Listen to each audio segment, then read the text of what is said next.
Angkatan bersenjata Ukraina mengalami kekalahan telak di arah Kupiansk. Unit-unit kelompok pasukan Zapat Rusia formasi menyerang di garis depan. Musuh menderita kekalahan telak di dekat Ivanovka, wilayah Kharkov, dan Terny, Republik Rakyat Donetsk. Satu serangan balik Brigade Infanteri bermotor ke-47 Angkatan bersenjata Ukraina berhasil dipukul mundur di dekat Pershotravnyovoye, wilayah Kharkov.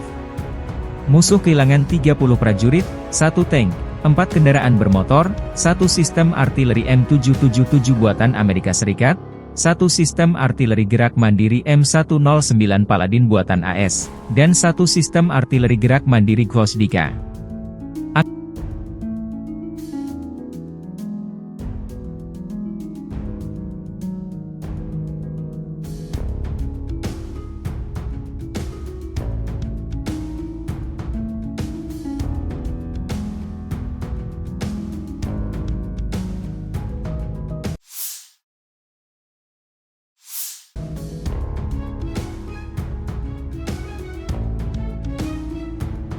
Angkatan bersenjata Ukraina melansir terjadi 76 kontak senjata dalam 24 jam terakhir.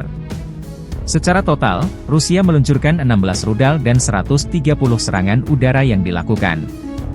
65 serangan dari sistem salvo roket. 14 Maret malam, Rusia menyerang Ukraina menggunakan 27 kendaraan udara tak berawak jenis Shahed. Semua drone penyerang dihancurkan kekuatan dan sarana pertahanan udara Ukraina. Angkatan Udara Ukraina juga menyerang 4 area personel Rusia terkonsentrasi. Staf Umum Angkatan Bersenjata Ukraina 15 Maret, melansir Rusia kehilangan total 428.420 tentara di Ukraina sejak awal invasi besar-besaran 24 Februari 2022. Jumlah ini termasuk 580 korban yang diderita pasukan Rusia dalam sehari terakhir. Menurut laporan tersebut, Rusia juga kehilangan 6.758 tank, 12.949 kendaraan tempur lapis baja, 13.993 kendaraan dan tangki bahan bakar, 10.580 sistem artileri, 1.017 sistem peluncuran roket ganda, 717 sistem pertahanan udara, 347 pesawat terbang, 325 helikopter, 8.254 drone, 26 kapal dan perahu, dan 1 kapal selam.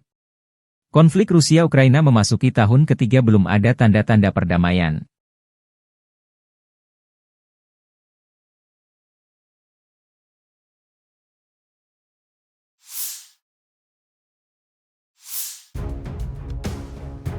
Angkatan bersenjata Ukraina kembali berusaha menerobos wilayah perbatasan Federasi Rusia.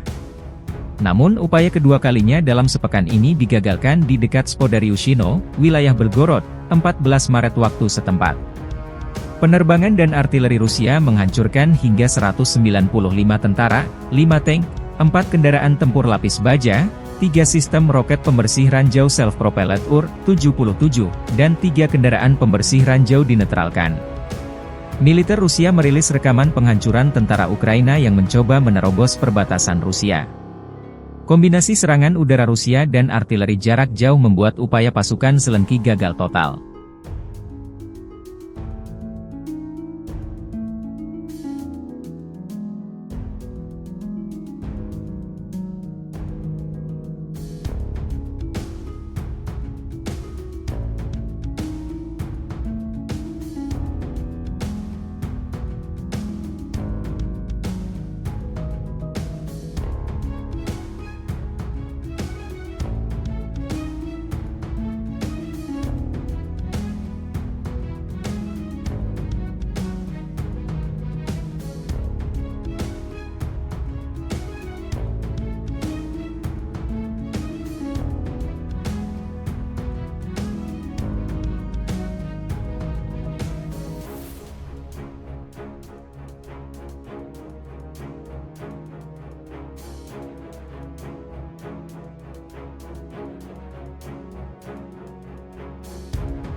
Ratusan prajurit Ukraina meninggal dunia di arah Donetsk dalam 24 jam terakhir. Unit kelompok pasukan Yuk Rusia mengalahkan formasi musuh di dekat Georgievka, Kleshchevka, dan Nevelskoye, Republik Rakyat Donetsk. Angkatan bersenjata Ukraina kehilangan lebih dari 240 prajurit, 3 tank, dan 5 kendaraan bermotor. Selama peperangan kontra baterai, 1 sistem artileri M777 buatan Amerika Serikat, 1 howitzer M198 buatan AS, dan 1 senjata FH-70 buatan Inggris dinetralkan. Selain itu, 1 gudang amunisi telah hancur. Konflik Rusia dan Ukraina memasuki tahun ketiga, belum ada tanda-tanda perdamaian dua kubu.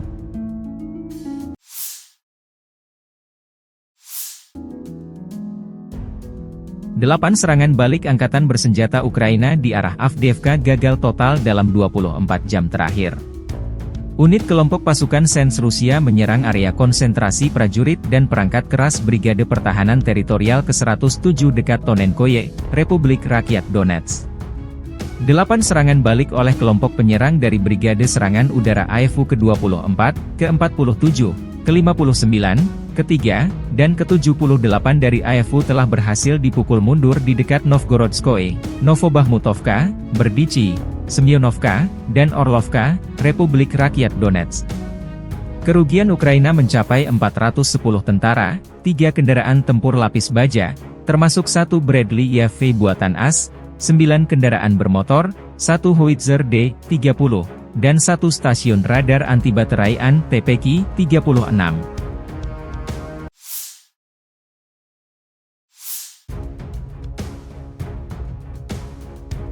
Penerbangan operasional taktis dan angkatan darat, kendaraan udara tak berawak, pasukan rudal dan artileri dari kelompok angkatan bersenjata Federasi Rusia memusnahkan 2 helikopter Mi-8 Angkatan Udara Ukraina di landasan pendaratan dekat Novopavlovka, Republik Rakyat Donetsk, dan 1 bengkel pemeliharaan persenjataan dan perangkat keras militer di dekat Balaklea, wilayah Kharkov. Selain itu, sistem rudal anti-pesawat Patriot dihancurkan pada posisi menembak di wilayah Kharkov, dan prajurit serta perangkat keras angkatan bersenjata Ukraina di 129 wilayah. Unit pertahanan udara menembak jatuh 136 kendaraan udara tak berawak Ukraina, 4 proyektil HIMARS MLRS buatan AES, 6 proyektil Grad MLRS, dan 3 bom udara berpemandu Hammer buatan Prancis. Militer Rusia 15 Maret melansir, total 577 pesawat dan 269 helikopter, 15.362 kendaraan udara tak berawak, 485 sistem rudal pertahanan udara, 15.464 tank dan kendaraan tempur lapis baja lainnya. 1.238 kendaraan tempur yang dilengkapi MLRS, 8.397 senjata artileri lapangan dan mortir, serta 19.709 unit khusus peralatan militer telah dihancurkan selama operasi militer khusus.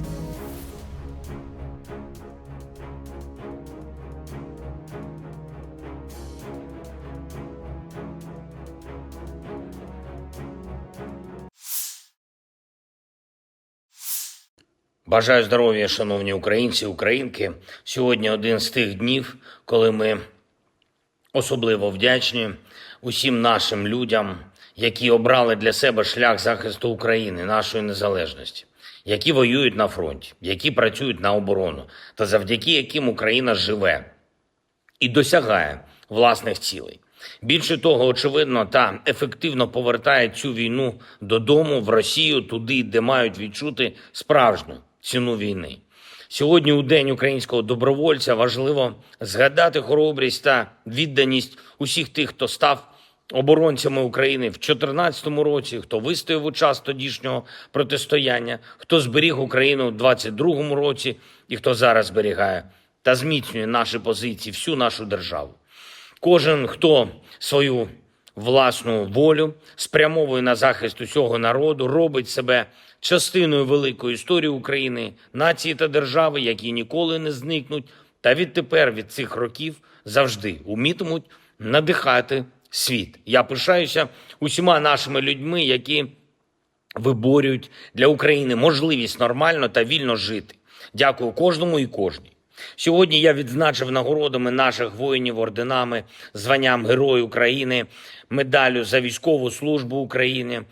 Та станом на сьогодні вже загалом 73 750 українців та українок відзначені державними нагородами. Звичайно, це лише частина проявів героїзму наших людей. Сьогодні ж я мав нагоду подякувати працівникам нашого оборонного комплексу, людям, які присвятили своє життя українській силі, які роблять нашу зброю, що проявляє себе на фронті, на морі, в ударах з повітря по російській системі війни. Дякую за українські снаряди, гармати, за дрони, за наші ракети, за наші системи РЕБ, за все те, що допомагає нашим воїнам битись, береже життя України та українців. Буде ще більше нашої зброї, снарядів, наших дронів, наших систем РЕБ. Я сьогодні зустрічався з працівниками одного з таких підприємств оборонних. Офіційно про таке не говоримо, і зараз, у час війни, не можемо відкрито показувати все, що ми можемо дійсно. Після війни, звичайно, будемо висловлювати нашу вдячність відкрито. Це люди, які знайшли спосіб, як нашій державі посилитись суттєво. І з кожним днем ми накопичуємо все більше цієї сили, такої потрібної сили, такої далекобійної нашої сили. Ще одне.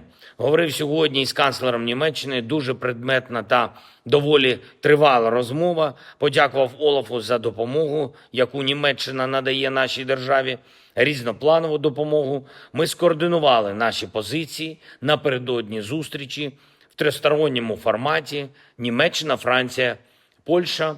Очевидно, що зміст зустрічі буде багато в чому про Україну, про нашу спільну силу. Також обговорили з паном канцлером Шольцем подальшу спільну роботу в оборонній сфері, допомогу, яка потрібна, та спільне виробництво зброї і на державному рівні, і на рівні компаній. Звичайно, говорили і про Євросоюз, нашу роботу заради того, щоб якнайшвидше розпочались переговори щодо повноправного вступу України. Жодного дня не втрачаємо. Дякую усім, хто з Україною та в Україні. Слава нашому народу, слава Україні! Download Tribun X sekarang, menghadirkan lokal menjadi Indonesia.